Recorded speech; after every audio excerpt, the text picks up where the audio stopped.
Fluent in over 6 million forms of communication, through the new canon it is told to us that by the time we see C3PO in The Force Awakens, he had been upgraded to now understand 7 million forms of communication.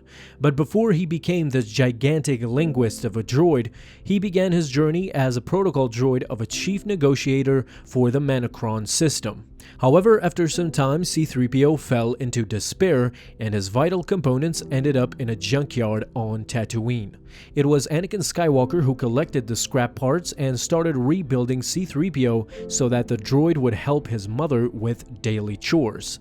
When it came time for Anakin to leave with Master Qui-Gon Jinn, C3PO was once again left by his master, but now he was in good hands as he continued to serve Shmi Skywalker on Tatooine.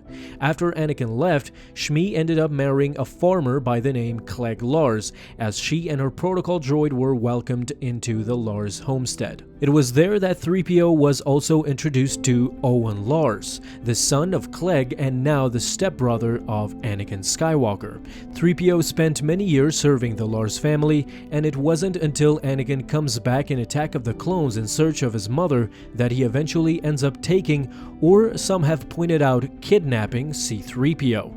However, decades later, when 3PO winds up right where he left from at the Lars Homestead, Uncle Owen, now a relatively old man, for some reason does not recognize the protocol droid that served him for years.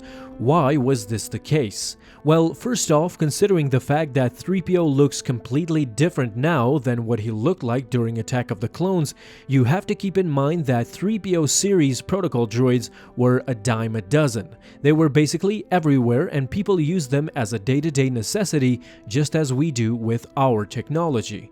Adding to this, if you look closely, C3PO actually does not present himself as C3PO, but only as a protocol droid who can communicate with moisture evaporators and speaks BessY.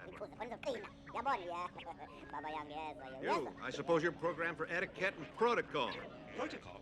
Why, it's my primary function, sir. I am well versed in all the customs. I have no need for a protocol droid. Of course you haven't, sir. Not in an environment such as this. That is why I have been programmed. What I really need is a droid who understands the binary language of moisture evaporators. Evaporators? Sir, my first job was programming binary load lifters, very similar to your evaporators in most respects. Can you speak BessY? Of course I can, sir. It's like a second language to me. I'm as Yeah, all right, shut up. It is not until Luke has taken both of the droids to the garage to clean them up that C3PO introduces himself by name as well as R2-D2. You might also be asking, well then, how come C3PO did not recognize Owen Lars or the Lars Homestead since he had lived there for many years? If you take a closer look towards the end of Revenge of the Sith, C3PO's memory is ordered to be erased, meaning that all of those memories that he formed during those years in the prequels and before were essentially deleted.